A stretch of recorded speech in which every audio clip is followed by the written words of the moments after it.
नमस्कार, म युवा बराल सिक्किमबाट। म विशेष कामले एउटा पारिवारिक भ्रमणमा म मुम्बई आएको थिएँ। विशेष आफ्नो केही मेडिकलको लागि पनि र अन्य तीर्थयात्राको लागि पनि मुम्बई हिजो आएको थिएँ। र विशेष यहाँको छहारी यो एउटा 2019-20तिर यहाँ स्थापना गर्नुभएको थियो। यसको म प्रारम्भिक समयको एउटा सदस्य, आजीवन सदस्य रहेको हुनाले मलाई मुम्बई आउँदा हाम्रो छहारीमा पनि हामीले एकदमै प्रतीक्षा थियो र त्यो यसपालि पुरा भयो। हाम्रो छहारी अहिले धेरै ठाउँमा हाम्रो छहारी जुन प्रकारले सामाजिक सेवामा संलग्न र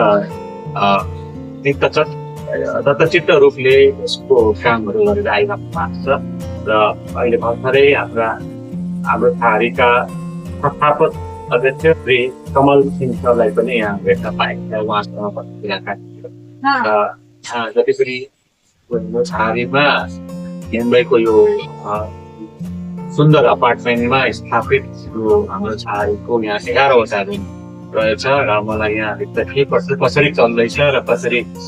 यहाँ सञ्चालन भइरहेछ लागिरहेछ। विशेष यहाँ सबैलाई म यो जानकारी दिन चाहन्छु कि यहाँ मुम्बईमा जति पनि बिमारीहरू आउनु हुँदैछ, यहाँ आएर उपचार गर्नु हुँदैछ, उहाँहरूलाई सुलभ मूल्यमा या त कन्सेसन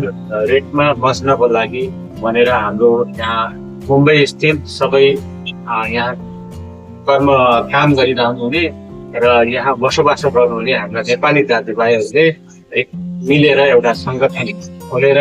यो यहाँ हाम्रो बाहिरबाट नेपालबाट आउने, दार्जिलिङबाट आउने, सिक्किमबाट आउने, डुवर्सबाट आउने, आसामबाट आउने र नर्थ इस्ट अरू स्टेटबाट आउनेहरूको लागि पनि यहाँ बस्न खानको लागि सजिलो होस् र हस्पिटल जान आउनको लागि सजिलो होस् भनेर जुन बृहत सोच र उद्देश्य साथ यो स्थापना गरिएको छ। यो एकदमै सफलीभूत भएको मैले यहाँ महसुस गरेँ र यहाँ जति पनि आउनुभएका बिमारीहरूलाई देखेर पनि र उहाँहरूसँग कुराकानी गर्दा पनि उहाँहरू एकदमै यहाँ सन्तुष्ट हुनुहुन्छ र उहाँहरूलाई यहाँ हाम्रो छहारीका संस्थापक सदस्यहरू लगायत यहाँ कर्मचारीहरूले पनि एकदमै सहयोग पुर्याउनु भएको मैले जान्न पाएँ। र यो हाम्रो छहारी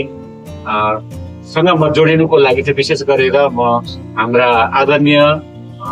श्री हिरा छेत्री सरको माध्यमबाट म जोडिएको थिएँ। उहाँहरूले कालिम्पोङमै सरुवा भएर जानुभएको छ र हाम्रा अन्य साथीभाइहरू पनि सिलगढीमा पनि हुनुहुन्छ र अन्य ठाउँमा पनि हुनुहुन्छ र सिक्किमबाट पनि धेरै हाम्रा छहारीका सदस्यहरू उहाँहरूले पनि धेरै सहयोग पुर्याउनु भएको छ। आफ्नो आफ्नो तर्फबाट के सहयोग हुन्छ, कसैले आर्थिक रूपमा, कसैले सामानहरू ल्याएर पनि यहाँ सहयोग पुर्याइराख्नु भएको छ। यहाँ चाहिने सामानहरूदेखि लिएर यहाँ प्रयोग हुने सामानहरूदेखि लिएर अन्य कतिपय सहयोगहरूले आफ्नो स्वेच्छाले यहाँ प्रदान गरिदिनु भएको छ। र मैले पनि त्यति बेला त्यति धेरै दिन नसके तापनि अलिकति आर्थिक सहयोग यहाँ प्रदान गरेको थिएँ र आज आउन पाएँ र यो ठाउँलाई प्रत्यक्ष रूपमा आफ्नो आँखाले देख्न पाएँ र यहाँ कसरी कामकाज कसरी चलिरहेको रहेछ भनेर पनि जान्न पाउँदा एकदमै हर्ष अनुभूति गरिरहेको छु। र म हाम्रा जति पनि सदस्यहरू हुनुहुन्छ र जो नयाँ सदस्य बन्न चाहनुहुन्छ उहाँहरूलाई पनि अनुरोध गर्न चाहन्छु। यो मुम्बई जस्तो ठाउँमा एकदमै यो महँगो ठाउँ र यस्तो ठाउँमा पनि हाम्रो नेपाली दाजुभाइहरू मिलेर, हाम्रो जति पनि यहाँका सदस्यहरू मिलेर हाम्रा नेपाली दाजुभाइहरूकै निम्ति भनेर उहाँहरूको साथ र सहयोगको निम्ति, उहाँहरूको सुविधाको निम्ति र दुःख पर्दा उहाँहरूलाई साथ र सहयोग दिनको निम्ति भनेर यो एउटा बृहत रूपमा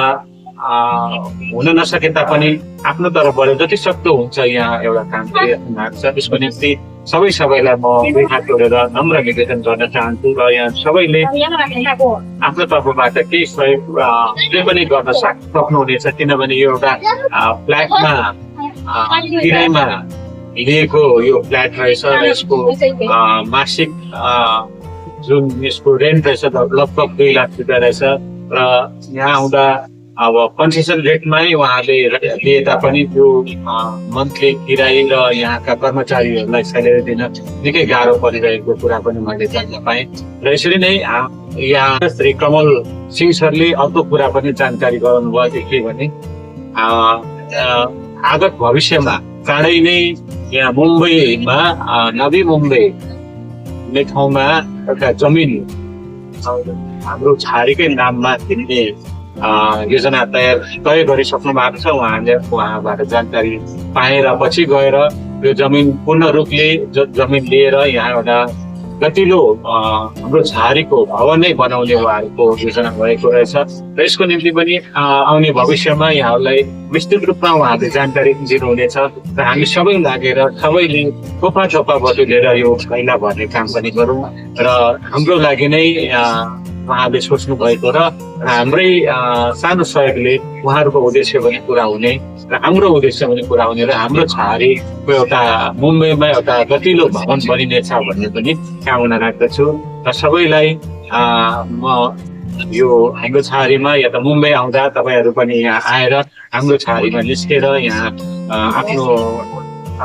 जति पनि आफ्नो बस्ने या त खाने बस्ने यहाँ सुविधा सबै छँदैछ त्यो यहाँ आउन सक्नुहुनेछ बस्न सक्नुहुनेछ। यसको निम्ति पनि म यहाँलाई विनम्र अनुरोध गर्न चाहन्छु। धन्यवाद।